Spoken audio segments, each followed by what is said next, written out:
10ই মুহররমুল হারাম আশুরার দিন হযরত সাইয়েদনা আদম সফিউল্লাহ আলা নবিয়্যিনা ওয়া আলাইহি সালাতু ওয়াসসালামের তওবা আল্লাহ তাআলা কবুল করেছেন। দ্বিতীয় নম্বরে এই দিন তাকে সৃষ্টিও করা হয়েছে।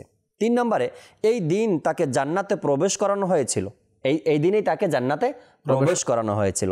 আর এই দিনে আরশকে আল্লাহ তাবারক ওয়া তাআলা সৃষ্টি করেছেন। আল্লাহ তাবারক ওয়া তাআলা এই মুহররম মাসেই অর্থাৎ আশুরার দিনে কুরসি সৃষ্টি করেছেন, আসমান সৃষ্টি করেছেন, জমিন, সূর্য, চন্দ্র, তারকা এবং জান্নাত সৃষ্টি করা হয়েছে এই মুহররম মাসে। এই জন্যই মুসলমানদের কাছে এই মুহররম মাসের এত গুরুত্ব রয়েছে। এই দিন হযরত সাইয়েদনা ইব্রাহিম আলা নবিয়্যিনা ওয়া আলাইহি সালাতু ওয়াসসালামকে সৃষ্টি করা হয়েছে। এই দিনে ইব্রাহিম আলাইহিস সালাতু ওয়াসসালামকে আগুন থেকে মুক্তি দেওয়া হয়েছে, অর্থাৎ ইব্রাহিম আলাইহিস সালাম এই দিনে আগুন থেকে মুক্তি পেয়েছেন। এই দিন হযরত সাইয়েদনা মুসা কালিমুল্লাহ আলা নবিয়্যিনা ওয়া আলাইহি সালাতু ওয়াসসালাম ও তার উম্মতগণ মুক্তি পায়, আর ফেরাউন নিজ গোত্রসহ নীল নদে ডুবে যায়। দেখুন মুহররম মাস মুসলমানের কাছে এত গুরুত্ব কেন, এর বিষয়গুলো কিন্তু আস্তে আস্তে আমাদের সামনে স্পষ্ট হয়ে আসছে। এই দিন হযরত সাইয়েদনা ঈসা রুহুল্লাহ আলা নবিয়্যিনা ওয়া আলাইহি সালাতু ওয়াসসালামকে সৃষ্টি করা হয়। এই দিন ঈসা আলাইহিস সালামকে আসমানের দিকে উঠিয়ে নিয়ে যাওয়া হয়।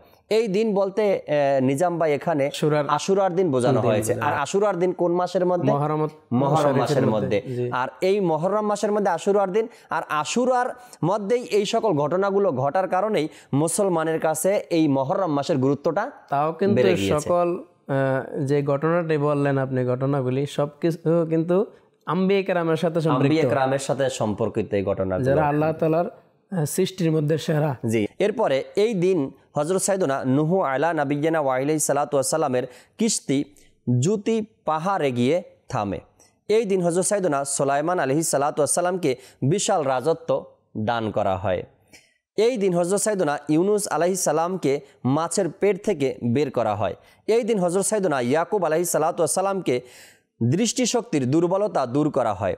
এই দিন হযরত সাইয়েদনা ইউসুফ আলাইহিস সালামকে গভীর কূপ থেকে বের করা হয়। এভাবে করে অসংখ্য ফজিলতের কথা আর এই আশুরার দিনের নিয়ামতের কথা রাসূল পাক সাল্লাল্লাহু আলাইহি সাল্লাম হাদিসে পাকের মধ্যে ইরশাদ করেছেন।